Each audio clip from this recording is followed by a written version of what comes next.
మీరు 2-3 మినిట్స్ బయట తీసుకుని మీరు తర్వాత వెళ్ళండి.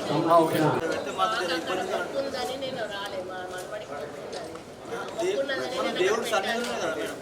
అవునబ్బా, మా మనవడు మొక్కు పెట్టుకొని దేవుడి దగ్గర పెట్టుకోలేదు కదా, అది మాకు మంచిది కాదు కదా. మేము పెట్టింది ఇక్కడ కలెక్టర్ ఆఫీస్లో పెడితే ప్రోటోకాల్ ఉంటుంది. Out of the collector office no protocol. పిలుచుకునే అధికారం మాకు అథారిటీ ఉంటుంది. మిమ్మల్ని వద్దంటలేము కదా, మీరు కూర్చుంటే కూర్చోండి, మేము స్పెషల్ యూనిటీగా పిలుచుకుంటాము. మాకున్నది లేదా మీరు చేశారు కావచ్చు, కానీ ఎంపీపీ నుంచి నాకు తెలుసు, నాకు అలవాటు.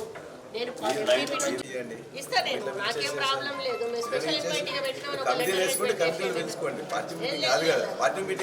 మీటింగ్ నడవాలా వద్దా, మీకు నడవాలా వద్దా, ఉండకుంటే వెళ్ళండి, మేము నడిపించుకుంటాం కదా. మీరున్నా మీరు మొదలు కార్యకర్తలు బయటకు వెళ్ళిపోవాలి, ఇక్కడ ఎవరు ఉండొద్దు దయచేసి. ఏ కార్యకర్తలు కూడా ఉండొద్దు. కార్యకర్త కాదు, మీ రైట్స్, నాకు రైట్ ఉంది, నేను తీసుకునే రైట్ నాకు ఉంది. స్పెషల్ ఇన్వైటీగా మీకు ఇబ్బంది అయితే దేవుడి కార్యక్రమం రాజకీయం కాదు,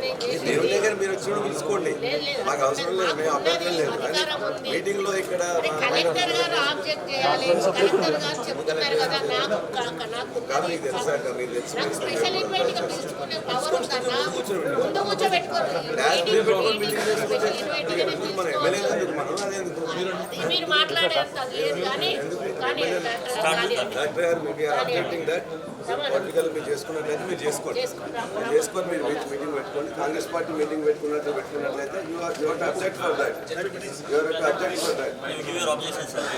అబ్జెక్షన్ కాదు, మీటింగ్ పెట్టుకోండి. ఇవాళ ఎవరికోసం గెలిచిన సర్పంచ్ వదిలిపెట్టేసి, ఎంపీటీసీ వదిలిపెట్టేసి, జెడ్పీటీసీ వదిలిపెట్టేసి మీరు చేసుకుంటా అంటే చేసుకోండి.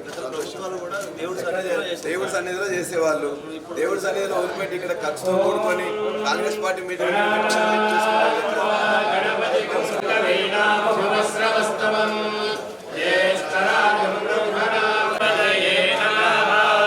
పరిష్కరించడానికి ఏం లేదండి. వాళ్ళకు ఉండబుద్ధి కాకపోతే వెళ్ళిపోయారు. యాజ్ ఏ మినిస్టర్గా నాకు ఎవరినైనా స్పెషల్ గెస్ట్గా ఇన్వైట్ చేసుకునే అధికారం నాకు ఉన్నది. స్పెషల్ గెస్ట్గా మేము లెటర్ ఇచ్చాము, కలెక్టర్ గారు ఎండార్స్ చేశారు, ఈఓకి హ్యాండ్ ఓవర్ చేశారు.